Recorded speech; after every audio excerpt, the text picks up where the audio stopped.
La saga s'est poursuivie hier alors que Marois Risky a été officiellement expulsé du caucus libéral. Mais refaisons un peu la trame des événements parce que ça fait depuis le 17 novembre que cette histoire au Parti libéral, qui, je le rappelle, n'a pas commencé par une révélation médiatique, une première page d'un journal ou quoi que ce soit, a commencé du Parti libéral. En fait, c'est la première à en avoir parlé, là, c'est à la radio, au 99.5, à Cube Radio, Yasmine Abdel-Fadel, qui me dit le matin, Mario, hier, il y a eu de quoi, un congé de dimanche, on ne sait pas trop ce que ça représente, et c'est vraiment là le germe qu'on a su, comme on dit, il y a une couille dans le potage au Parti libéral, il y a quelque chose qui ne va pas. On a compris au fil des heures que Geneviève Vince, la directrice de cabinet, avait été congédiée. 18 novembre, le lendemain, Pablo Rodriguez suspend Marois Risky. On se souvient de leur rencontre au bureau du Parti libéral qui a eu lieu. Marois Risky en ressort quelques minutes seulement. Elle est suspendue. Elle n'était pas à ce moment-là exclue du caucus. Elle était suspendue du caucus. Le lendemain, 19 novembre, là, ça sort par le bureau d'enquête des textos troublants sur les fameux brownies, là, des bruns, des billets de 100 qui auraient été versés à des gens, selon les messages, pour appuyer, pour acheter un vote pour Pablo Rodriguez. Le lendemain, 20 novembre, il y en a eu tous les jours, je veux te dire.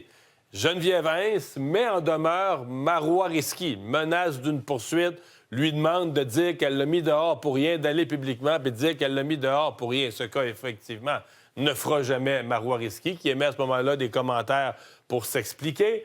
Le 23 novembre, Marois Risky explique aussi, donne plus de détails là, sur les raisons pour lesquelles elle ne peut pas parler, va sur les réseaux sociaux, explique que compte tenu que c'est un dossier de ressources humaines, des poursuites, de la judiciarisation, elle ne peut pas parler.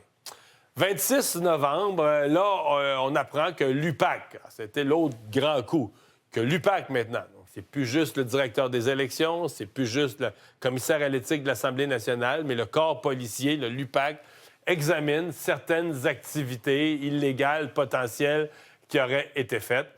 Et donc, hier, nouvelle révélation, celle-là d'Annabelle Blais dans le journal, qui aurait eu, dans la campagne, un homme d'affaires qui aurait cherché des prêts de noms parce que lui était limité à donner 500 $, voulait trouver d'autres gens pour donner d'autres 500 $ pour lui. Et donc, hier, en fin de journée, en après-midi, Pablo Rodriguez qui confirme l'expulsion de Marois Risky du caucus et ouvre la porte à ramener la rembauchée Geneviève Vince. Sondage qui sort, écoutez, quand ça va mal, ça va mal. Le Pablo Rodriguez, qui n'est probablement pas au courant là, des données du sondage léger qui vont sortir à la joute en fin d'après-midi. Donc, il met dehors Marois Risky en début d'après-midi. En fin d'après-midi, on apprend que, dans un ratio à peu près de 2 pour 1, là, 25 contre 13 mais la population fait plus confiance à Marois Risky qu'à Pablo Rodriguez. Consolation pour lui. Parmi les électeurs libéraux, c'est encore à lui qu'on fait le plus confiance, mais dans l'ensemble de la population, on fait beaucoup plus confiance à Marois Risky.